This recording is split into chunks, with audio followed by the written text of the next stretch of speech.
Strive and Thrive is a collection of discussions featuring guests from various fields, focused on guiding entrepreneurs in creating businesses that excel in every aspect: people, planet, and profit. Throughout the series, you can join us, Romesh and Mike, as we explore relevant topics with our guests which can help businesses thrive. Romesh and I met while I was supporting a client transforming their business, and I needed finance director support and reached out to him and his team. Since then, we've become good friends who share a passion for business and entrepreneurship. If you like today's discussion, then you want to subscribe to our YouTube and Spotify channels.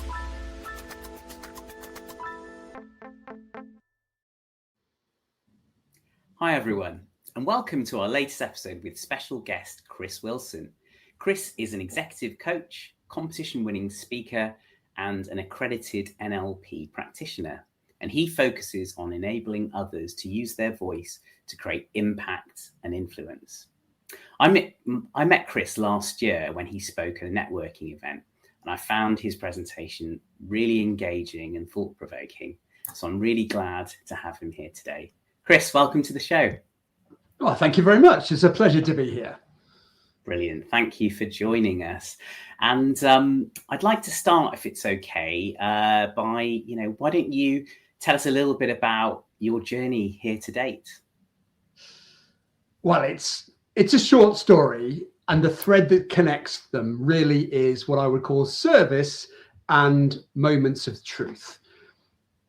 Hotelier was my last paid job in a Marriott hotel, and then from there, conference and events company, telemarketing company, COVID cliff, then coaching, which is where you find me now, combining selling and service around moments of truth.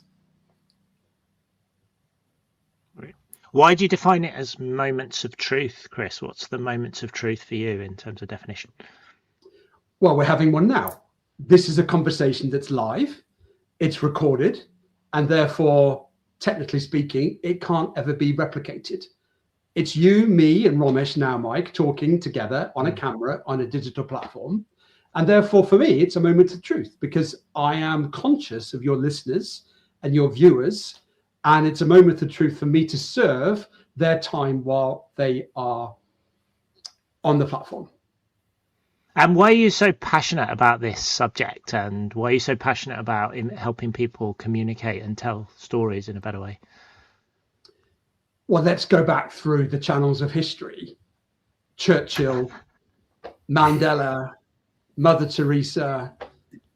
You have this time when people are on a stage and they have this opportunity to connect with an audience with a message.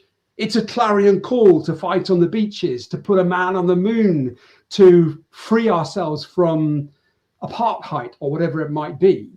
And that message connects with the hearts and minds of people. And from that, the ripple can travel. And that's why, for me, the spoken word is such an important quotient of being human. That is lovely. And before this show, you talked to me about at what point you decided to become a mentor and get into sort of working with people to help them articulate themselves better. Can you sort of explain that to our audience? Well, I've always had service in me. Even when I was a 14-year-old pot washer in a Beefeater steakhouse, I would know that the chef, if I treated him well, then he wouldn't burn the pans. And if I didn't do the washing up well, he'd give me the really charcoal infested pan that had been sat on the grill for the last 5 minutes. And it would make my job really hard. So for me, that was when I really understood that when you treat others well, the reciprocation comes back to you full circle. And when I started working as a telemarketing business, I noticed that even though we gave people great appointments from their data, they came back and said, yeah, that appointment wasn't very good because he didn't convert. And I was curious, well, you've told me this is the avatar you wanted to be introduced to. We've given you the appointment. And yet for some reason, it still falls back on us as the appointment setter that we were at fault. And I really dwelled on that and thought, perhaps there's something in the technique, the style, and the way that they were doing their discovery, or even the way that it was selling, that needed work, which is why I decided to go deeper on that, to coach and consult and empower people to be able to sell with service as opposed to sell for selling's sake. Yeah, interesting. And do you see it? You've talked there about being it really valuable for business leaders to sell a vision. You've touched on in terms of the Mandela example. You've talked there about selling an improvement in sales. There's also the kind of buying into your teams. What's your view on the importance of this sort of leadership for leaders in small businesses and developing a strong narrative and helping them know how to articulate their stories and vision properly? Well, for me, it's everything. But often it's the last thing. They will think about a meeting and they're often busy. They're going from one thing to the next, and suddenly they see the Teams appointment open up, or they're put on a town hall and it says, Mike, right, go for it, you're live. And then you think, I can't even think what I've been doing for the last 5 minutes, let alone what I'm going to do for the next half an hour. And that's my phrase of, just because you're titled, it doesn't mean to say you're entitled to wing it. And often leaders do wing it because they are always on catch up. And for me, the higher you go, the bigger footprint you have with your message. And therefore, it's more important to spend more time on your messaging because it ripples around more people. Really interesting. And when you talk about messaging, I know you're touching on style, you're touching on content. I know you give lovely metaphors in terms of where you talk. Are you cover the whole area when you're helping and mentoring someone in terms of building up a story? There's lots in that question, Mike. Yes. You've got many facets of the communication arc. And it could be visual, as what I'm doing now, looking down the camera, and its the ability to connect with that audience. It could be acoustic in terms of the tonality that I use. I could whisper, I could pause, I could use curiousness or confusion, or I could shock with awe and tonality and language. And then we've also got the detailed orientations. Often in Romesh's world, it's about the finance, the technical, and people like to see all the detail. Or even some people like to have kinesthetic types of learnings, and I need to build language and metaphors of what the visual and the meaning comes to life. Perhaps be clouds or birds singing or things rotting, whatever it is that connects with the emotions of somebody's kinesthetic. And that's the whole aspect of communication. It's not just what we say, it's how we say it and how we depict the words that will then become meaningful for somebody. And go on, Romesh. No. Oh, okay. Thanks, Mike. So Chris, can you give some practical examples? We'd love to hear some practical examples of how you've helped business leaders or leadership in general change for the better. Can you describe how your methodology has empowered them? Well, without giving any names away, I'll call this one John. John was is an executive coach working at a very high level. And he said, I believe that I'm missing something when I'm articulating my message, particularly in networking meetings. Can you help me with that? Of course we can. So the first part was just to go to a networking meeting with him and observe and see how he is in a natural world. And what I noticed immediately was that it was pace.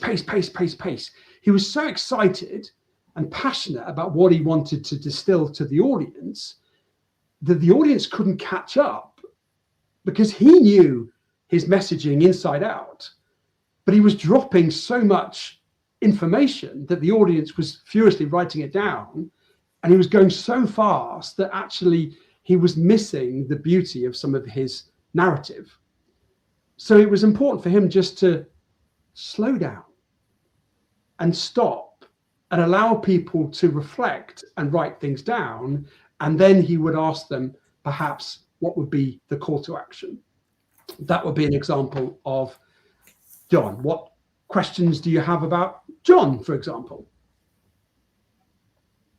That's fascinating. So slowing down really just helped him become more impactful, essentially, and get his message across more clearly. And you were helping him simplify that message somewhat so that it wasn't so information packed. Yeah, and it was also about giving him structure. In an elevator pitch networking meeting, there is a way that you can introduce yourself and give evidence. And it's often the first few words that you say that it's like a hook on a social media post or in a film.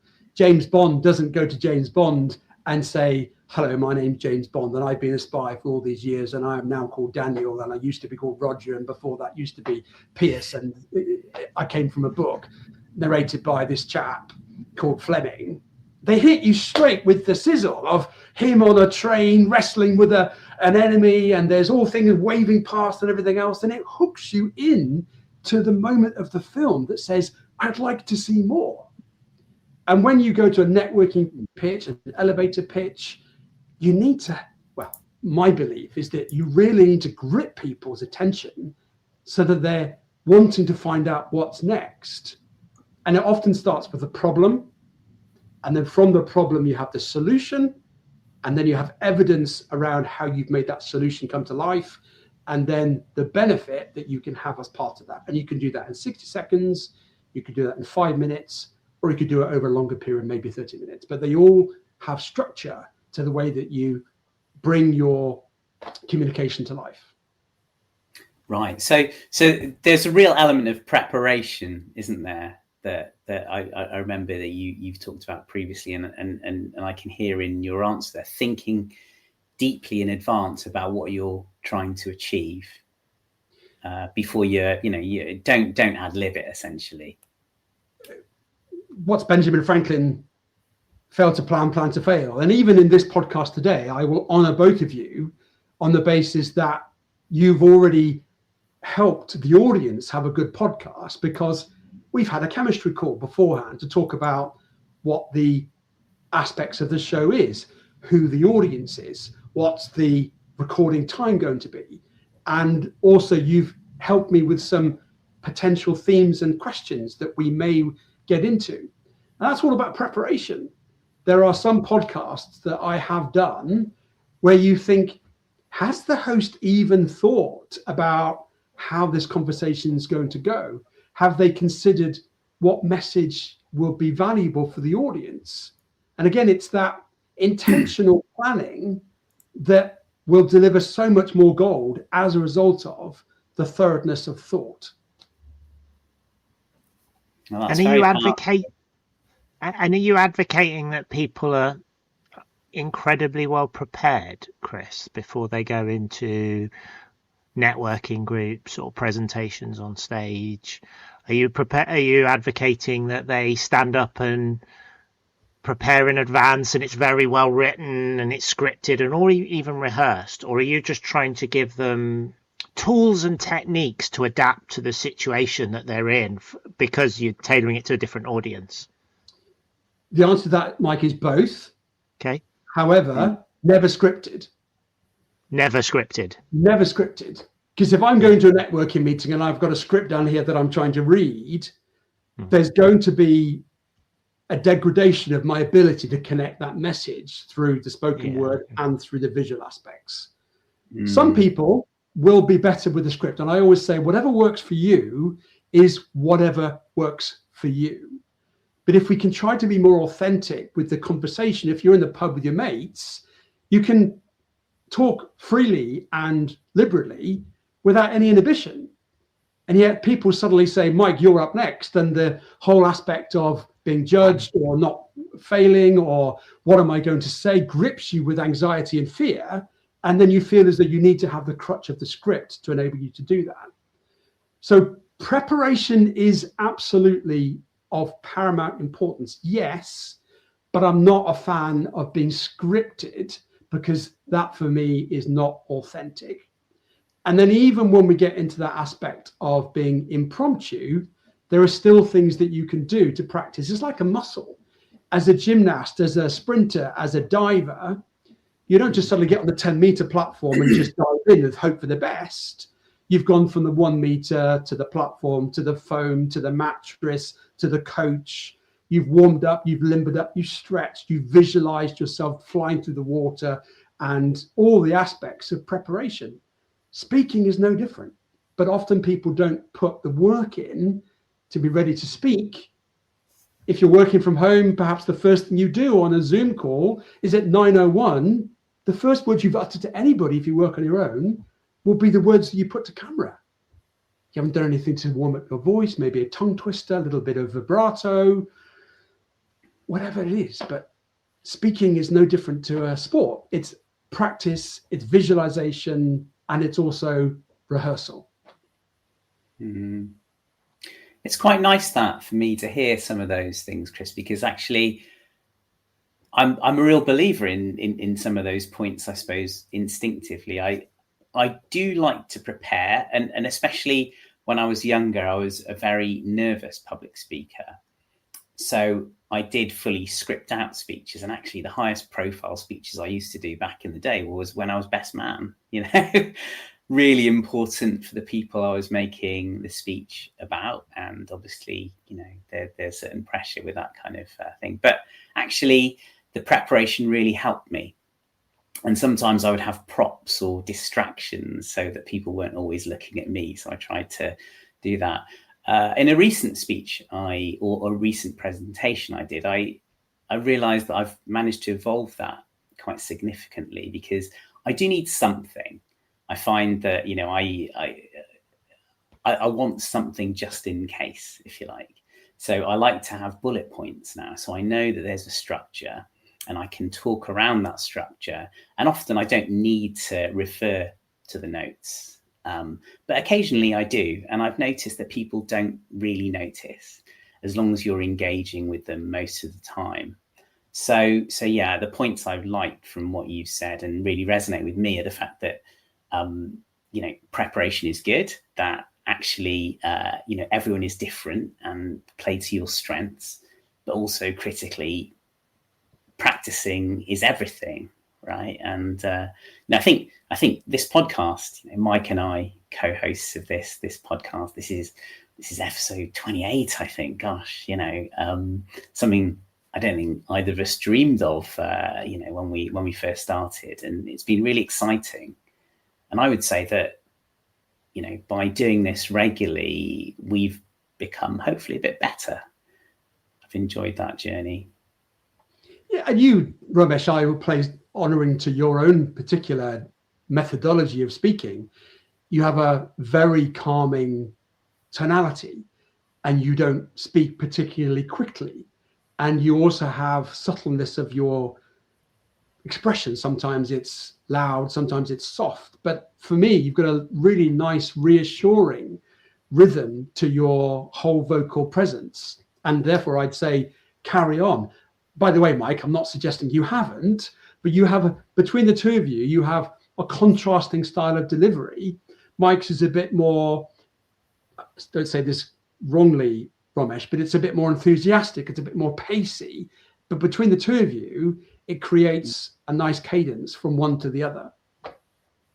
Oh, thanks. That's really nice, interesting feedback. I mean, for me, yeah, you've hit the nail on the head. I think Mike and I totally acknowledge we've got slightly different styles, but hopefully they're complementary and we kind of lean into the fact that we're a little bit different. Mike, would you agree with that? Yeah, I a few people have already fed that back to us, Chris. How do you think, we're looking for advice now, how do you think we could use that insight from you to improve? I'm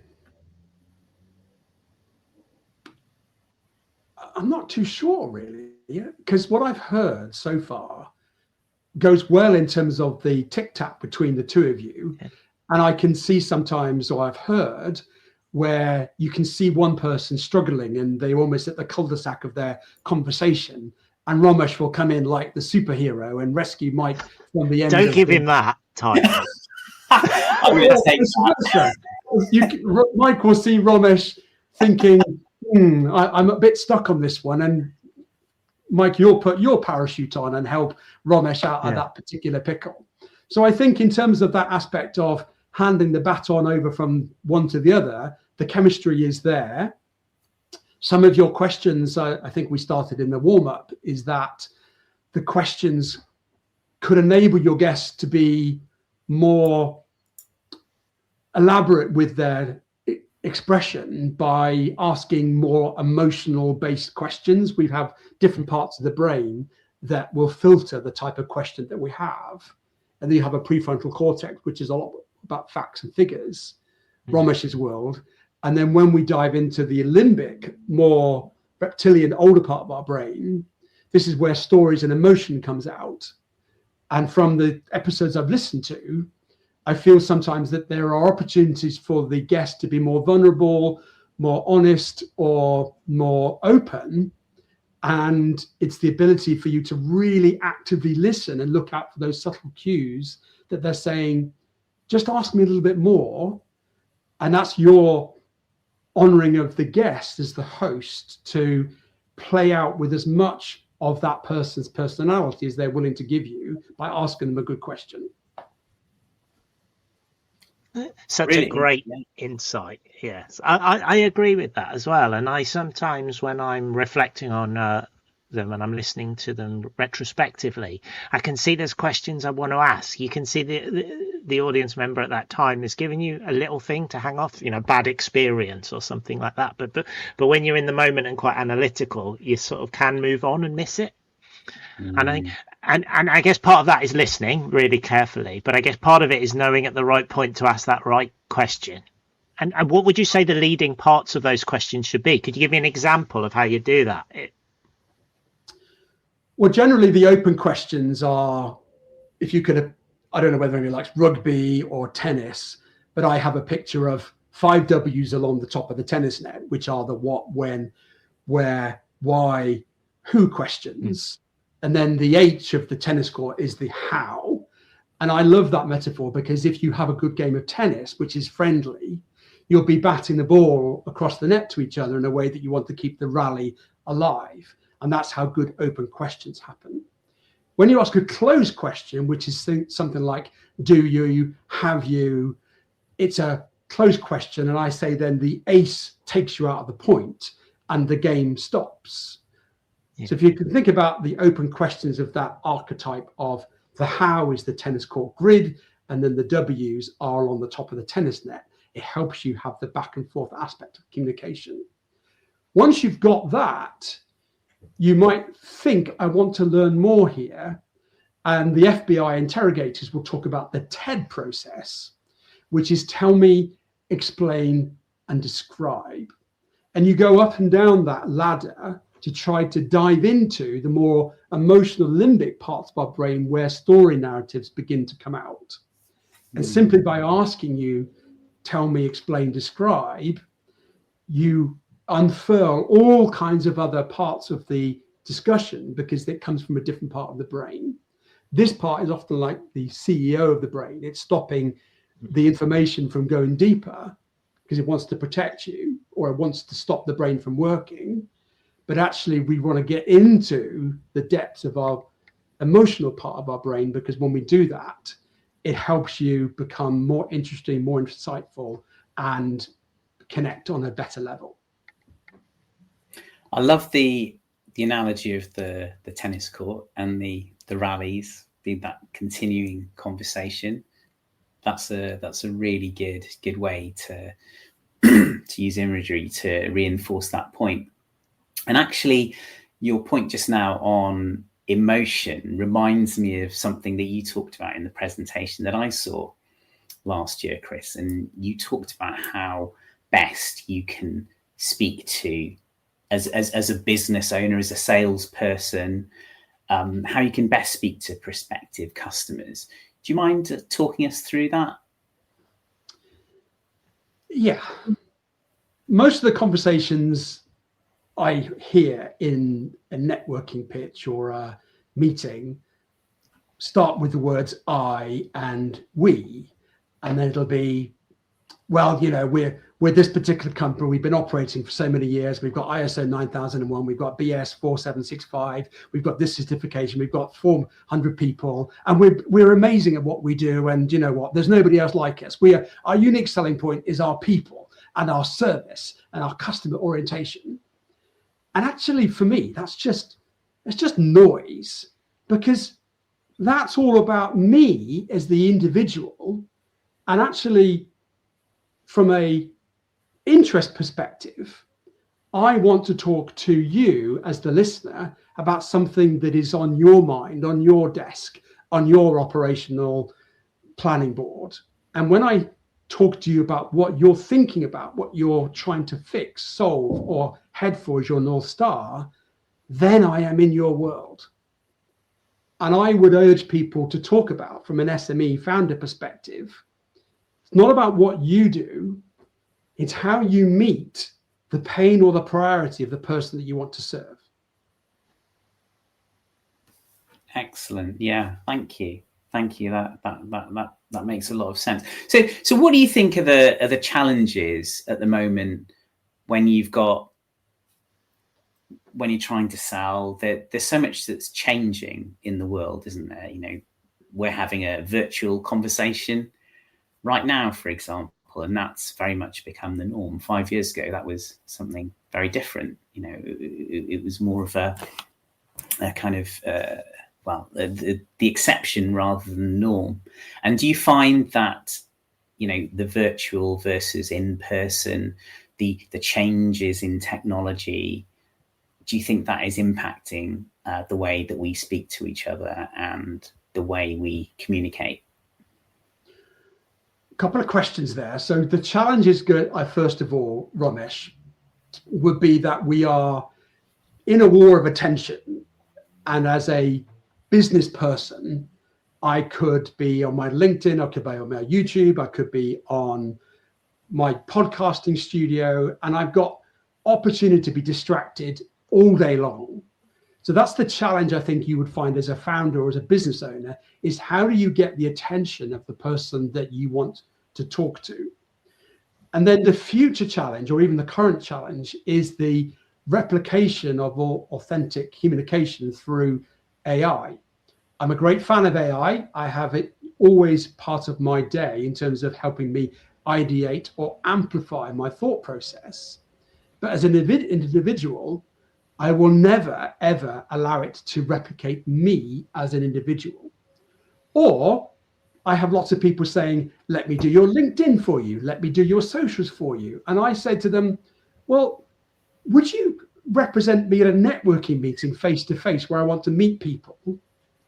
Well, no, I wouldn't do that. Well, why would you want to do that for my LinkedIn? Because that's me. That's my personal brand. That's who I represent.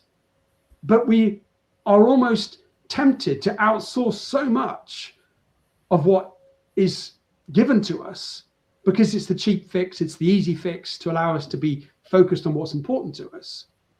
But personally, for me, the challenge is be you and be as good as you can be with your vocal and your video presence, but never let yourself be replicated by something that is not authentically you.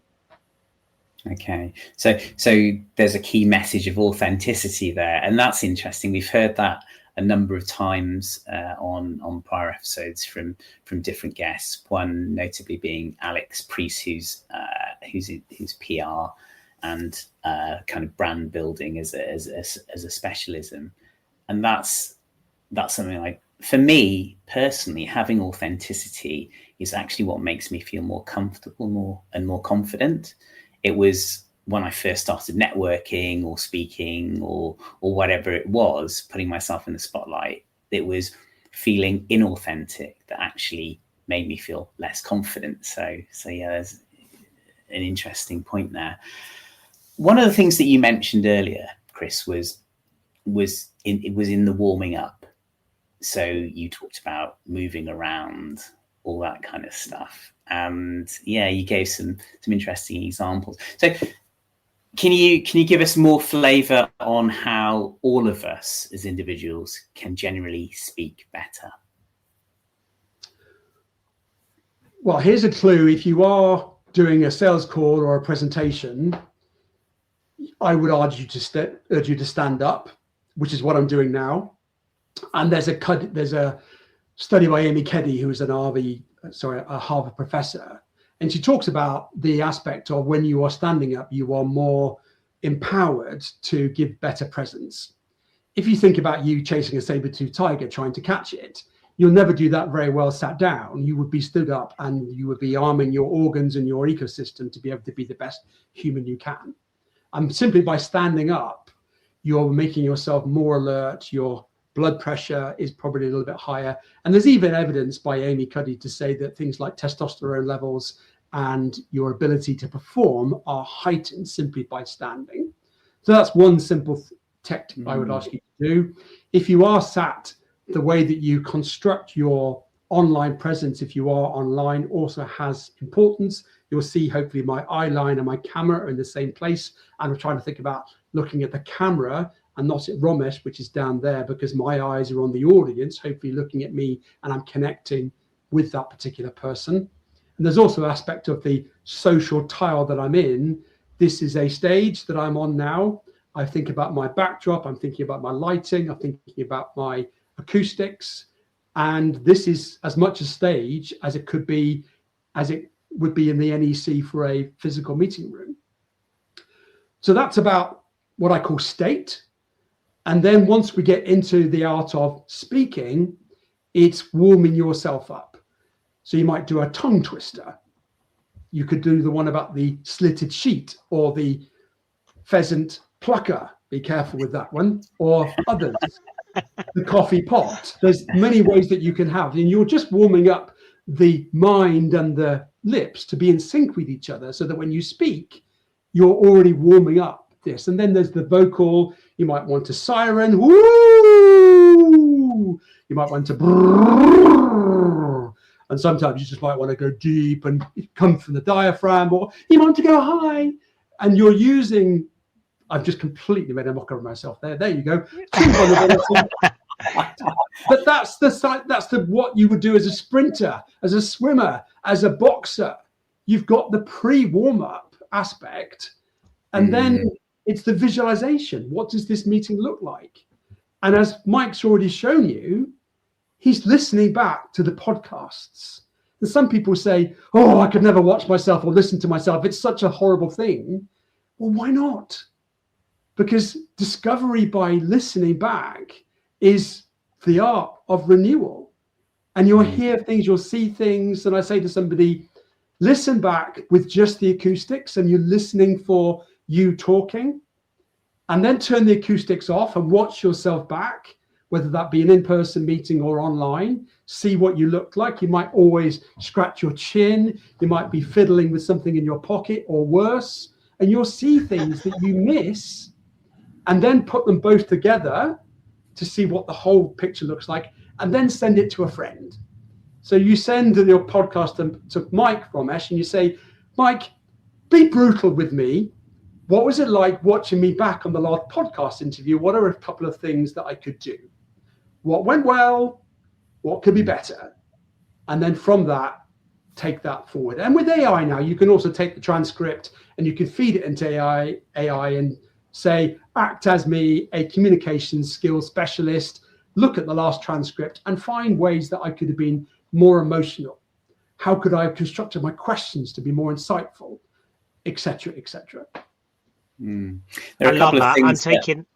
I love that. I'm taking that as an action off the back of this, Chris. But I'm going to directly do that, and then I'll send you whatever it tells us off for.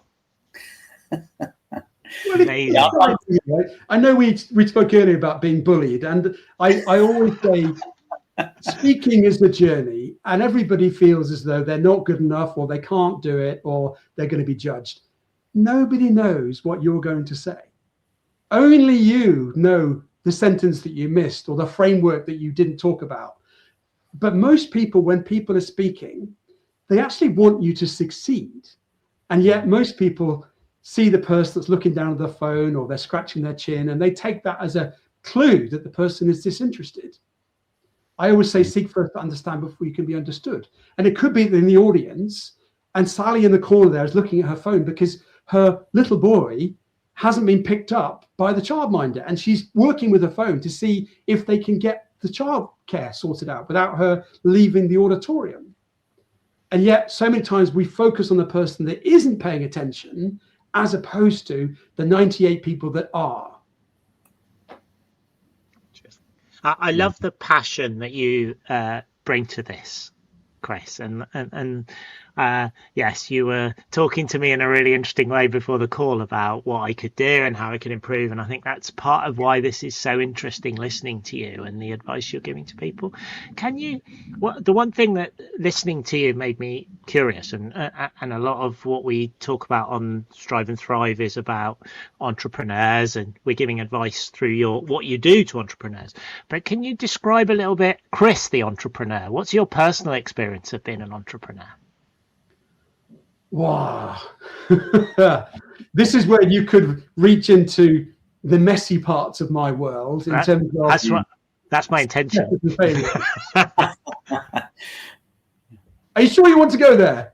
Yeah, I do. I'm curious. You're an entrepreneur as much as the rest of us, and I think it'd be really interesting to know your entrepreneurial experience. Absolutely. Am I an entrepreneur?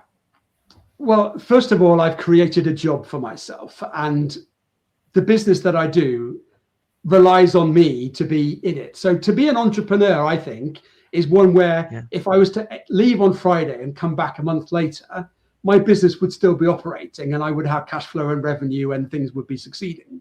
Okay. Technically speaking, without me in its current guise, I would have no business.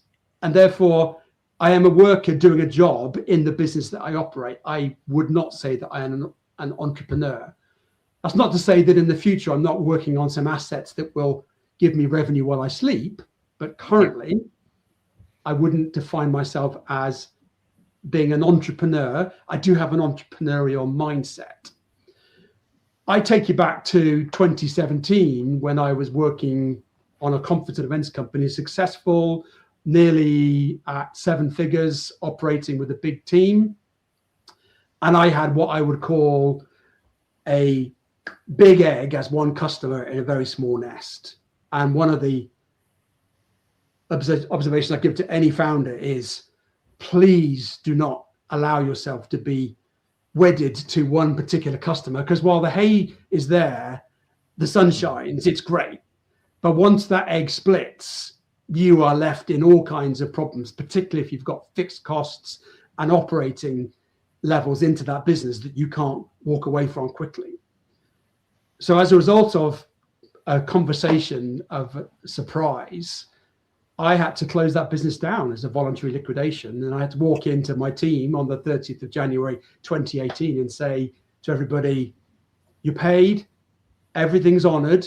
However, today's the last day that we'll be working together. And for me, the two feelings that came out of that was shame and guilt. And I had to sit with those emotions for a long period of time, which is... That must have been so hard. Well, it was really difficult, Romesh.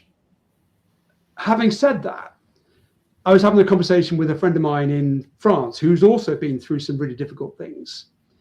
And I say, if you can find a person that has been into the pit of adversity and has found the will and the gumption and the desire to climb out of that, you'll find the strongest and the most willing to impart that knowledge to other people, because they've been in places where most people would never, ever want to find themselves. And I've been in that pit.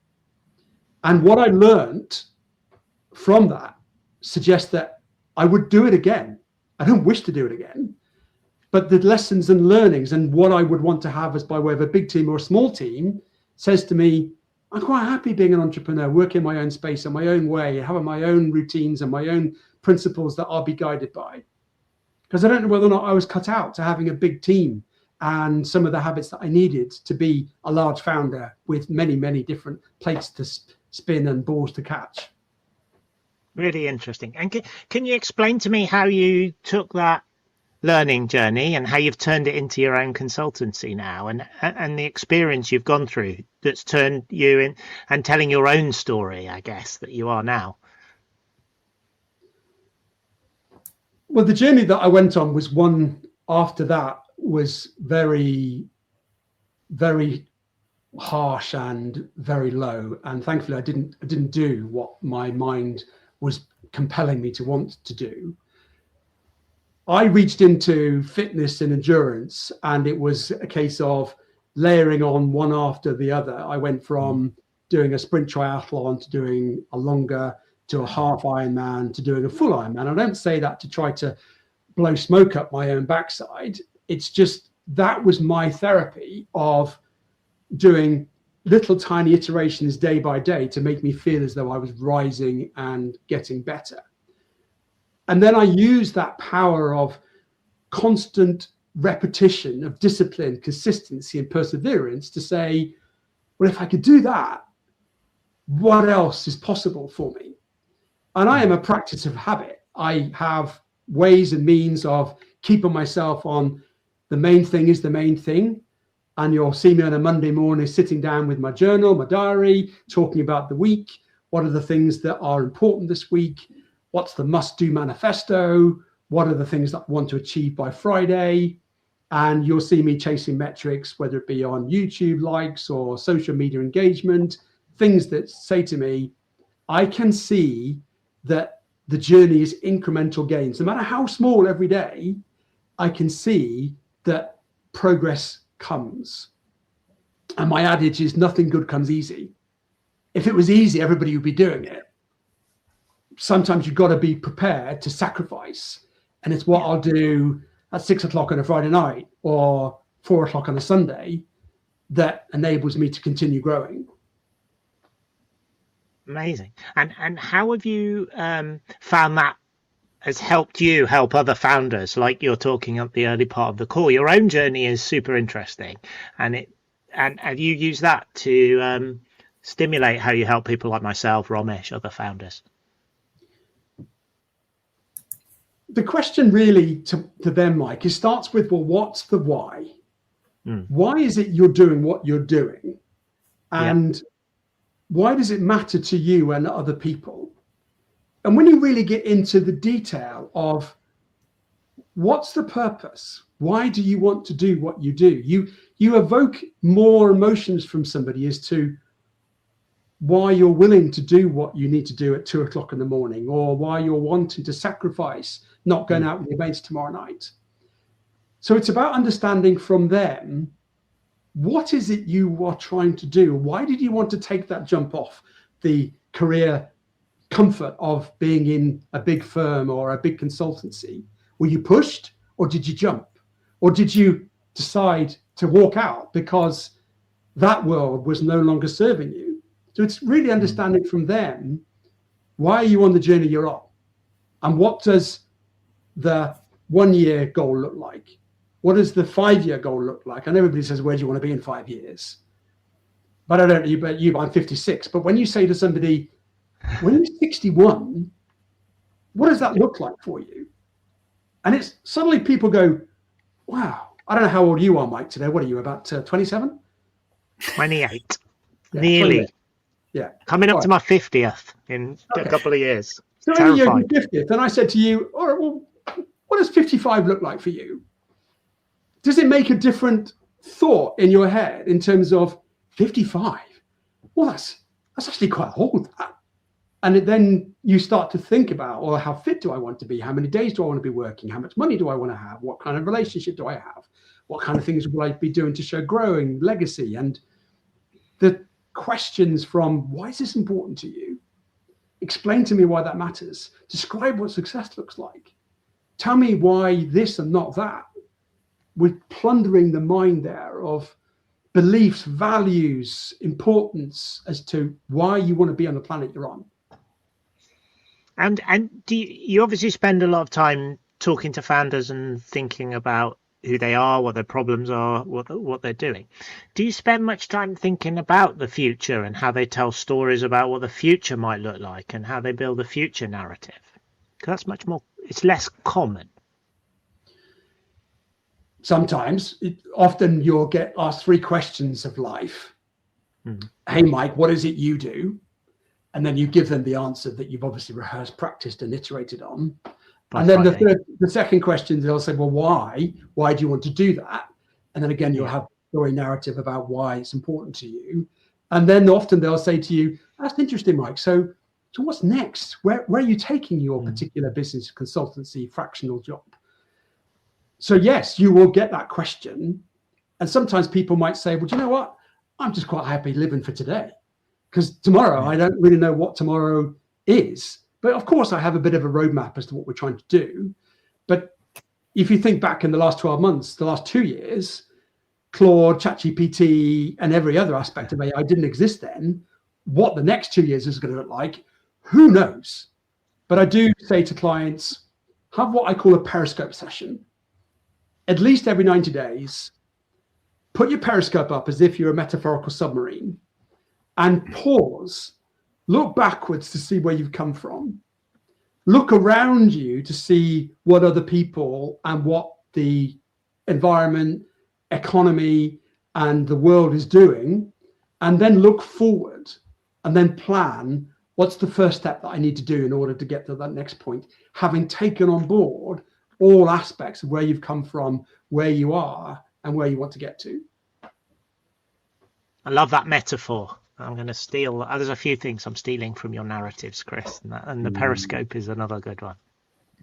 It is another good one, and interestingly, Mike and I did an episode a couple of weeks ago where we reflected on our learnings from 2025, and one of them was taking some time out to think about things, to have that helicopter view, that macro view of what's happened in the past, what's happening in the future, and what's happening now. And the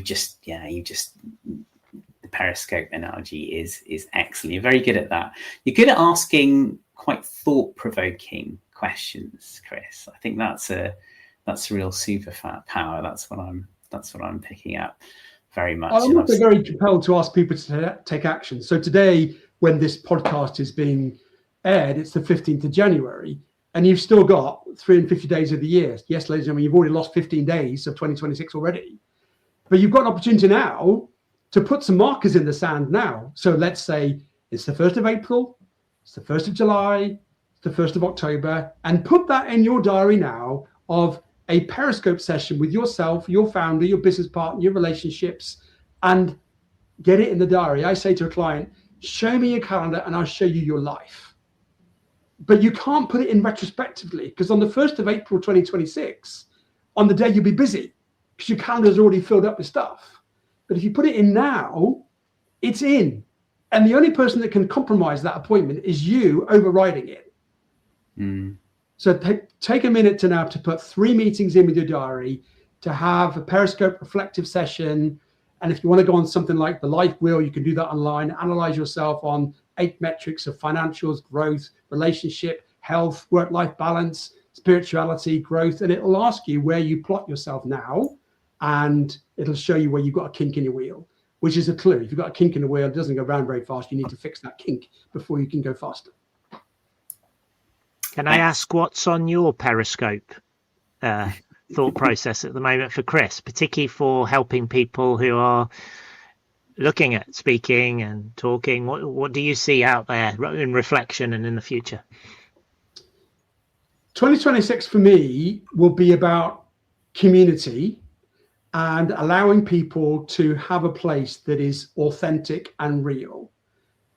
I personally feel that the way that AI is going, that you can't actually see anything and think, is this real or is it fiction? And I think that people are going to resist in some aspects, some channels that are not serving them with what I would consider to be authentic. So I'm creating my own little community. Again, I know I'm not selling, but I have my own little community where we will talk exclusively about the art of speaking and selling. So that's one key imperative for me. Secondly is about a book. So I've already charted some of my trials and tribulations of life. So I have a book out in 2026, which is called Pride and Prime, Why Your Ego Screws You Over. Because I do think a lot of us are served by ego. Yeah, it's a book of two parts. The first part is very much a discovery of why do we ruin ourselves? Why do we think about ourselves so badly? Why do we judge ourselves? Why do we talk to ourselves in such a demeaning way that we wouldn't talk to a friend the way we talk to ourselves sometimes? So the first part is about realization of why we're so messed up as a human species. The second part is all about enablement, empowerment, and self-discovery of simple things that you can do day by day, minute by minute, or week by week to try to enable yourself to not be so distracted by pride, ego, and self-impostorment and punishment of your own thoughts. What made you write that book, Chris? Self-learning or insights from doing your work? All of those, Mike. Yeah. Yeah. I think everybody says they've got a book in them. So it's, again, another one of those things to say, well, how long is it going to take? What's the art of writing every day for 500 days, for 500 words, and just doing the do? Sometimes it was crap words. Sometimes they were good words. But at the end of the day, by not picking up the typewriter and writing, you're never going to get 500 or 5,000 words done. So it was the principle of being consistent and not persevering, not being distracted by finishing the book. The other part was simply me reflecting back to myself as to who I am and what is this construct of my own internal narrative that could be harming or hurting me or loving me. It sounds a really thing to say loving yourself, but if you can't love yourself, then who are you going to love? And writing the book really enabled me to think carefully about how I talk to myself, why I talk to myself sometimes in a disempowering way, and how I could become more lucid about that. So I create a whole character. He's called Clyde. He is my worst bloody nightmare. Sometimes he's my best friend, but I have a whole personality for him. I look forward to meeting Clyde. You don't want to meet Clyde. He is, I'm not going to swear, he is a pain in the arse sometimes. Yeah. And is there a big... He'll appear now on a podcast, he'll appear and he'll say, oh, you didn't answer that question very well, did you? Or he'll sort of say, oh, and he'll natter at me in my ear. But I'll say to him, Clyde, I'm in the driving seat right now. I'm running the show. You sit back there and just be quiet because I don't need you right now. But he's there. He's there to help me, really. His intentions are good. But he doesn't have any aspect of understanding the right moment at the right time. He just pops up and just goes, I love this. This is telling us much more stories about Chris. Is there a bigger story you're trying to tell as well, Chris? Is there something you see out there in the world nowadays? You've talked about AI and authenticity, but is there something around education and how people are taught about speaking, confidence, storytelling, anything in that in terms of the world that you see? Well, I've not been a student for a long time, but from what I hear for people that I know are still in the leadership space in education, you have a curriculum that's about the achievement of a standard, a grade, and we're all inclined to take everybody along the same journey. And you're successful if you got 3 A's, and then you can go on to the next part of your chapter of life, which is great if you can appeal to the majority. But there'll be outliers who don't fit in that particular mold that are left behind. And equally, when you go to your first job, your first interaction, your first date, whatever it is, you've got to have the ability to communicate, ask questions, be interesting, and not be sidelined in a meeting because your voice you thought was not worth hearing, or the extrovert speak first and the introvert that doesn't feel as though they can put the hand up for the fear of admonishment or ridicule. And school, again, I'm not here to diss any aspect of any teacher, leader, person in education, but I haven't seen public speaking or the ability to connect with an audience and understanding where the emotional parts of our brain comes from that enables us to be happy with ourselves, be comfortable with ourselves, to embrace things like meditation or journaling or mindfulness, to walk out in nature and enjoy the power of looking in awe of a big oak tree or a canyon or a river, and just dwell on being in the moment of being part of the beautiful planet that you're in. For me, there's a lot about education that is great, but whether or not it teaches the life skill of how to be human and how to be vulnerable and how to be comfortable being uncomfortable, I'm not sure that that's replicated in all aspects of education. And I think you're saying that not everyone follows the same path exactly as well, right? That we've all got individual nuances, and that's fine. Yeah, and Mike, you're your own person running your own business. Romesh, you're the same. At some point, you decided that you were going to turn your back on whatever society told you you should or could be doing, and you thought, I'm not too sure this is what I wanted. You took the brave leap of faith to walk away from that comfort of a paycheck and all the trappings of what a business can provide for you when you are employed. So many people sit on their hands and then they wake up at age 55, 65, 71 and just go, do you know what? I wonder what would have happened if. Well, it's too late then. It's gone. And what is the phrase? The voice of regret is one of the worst ones. It weighs tons because you can never detach yourself from regret. So in answer to your question a minute ago, Mike, what's the big picture? For me, it's about importance, legacy. Richness for me is about giving somebody something that will empower them to be better than when I first met them. And that for me is better than a Rolls Royce, a Ferrari, a Lamborghini. Those things would be nice. But when you have your last breath, your last wish, your last moment, all that stuff fails into significance. But if you sit down at that last moment and think, I don't know whether or not I lived a life that is full as and as good and as rich as it could be, well, you can't silence that noise then. Beautiful. That's really excellent, Chris. Gosh. It's sadly it's time to wrap up. Isn't it? Goodness me. It is. I know it's flown by. I've spoken too much. There you go. That's Clyde. Yeah. Clyde's now saying, you've spoken too much. It's been all about you, Chris. Yeah, there you go. He's just taking front seat and I've just slapped him. Shut up, Clyde. Not your turn. No, I think you controlled Clyde well, or Clyde guided you in the right way, however you want to see that. There were so many really fascinating stories and examples, lots to unpack, really, and thoroughly enjoyable. I mean, my takeaways, I suppose, you were talking not just about public speaking, you were talking about being in meetings, in just interactions with people, so I want to kind of stress that point, but even then, whatever the scenario is, prepare well, prime yourself for success. That's a real key takeaway from me. I love your focus on energy levels.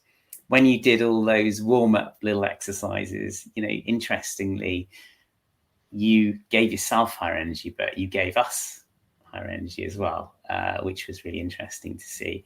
So be infectious, I think, is a really good takeaway I've gotten from this. If it wasn't said specifically, it was something I felt. And I really enjoyed your point, or not necessarily enjoyed, but really appreciated your point on sacrifice. Because that's something that, we talk about resilience, we talk about the ups and downs of being a business owner, an entrepreneur, a founder, a business leader, but the sacrifice, there is an opportunity cost, isn't there, for what you're doing, and you're choosing to make that.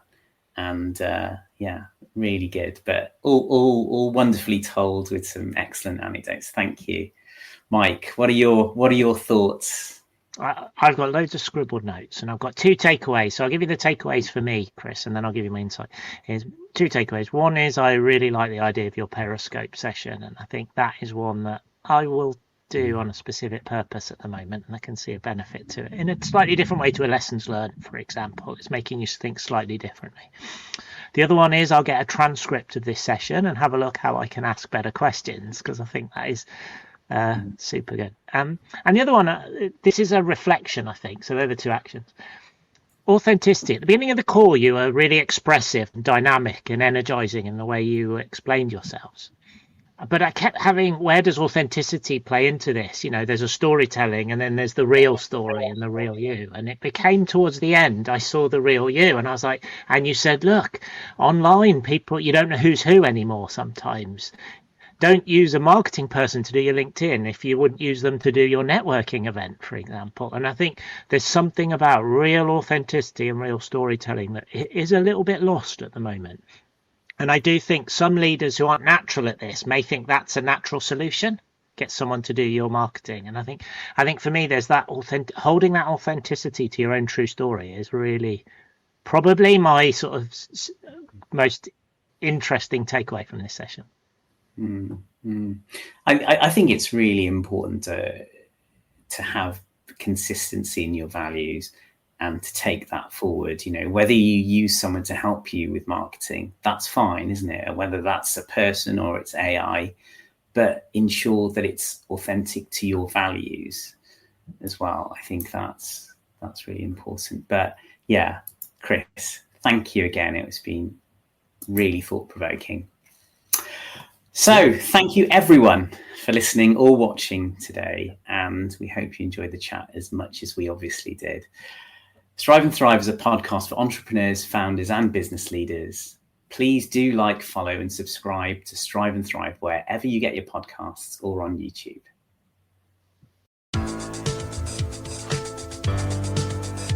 Thank you for listening to Strive and Thrive.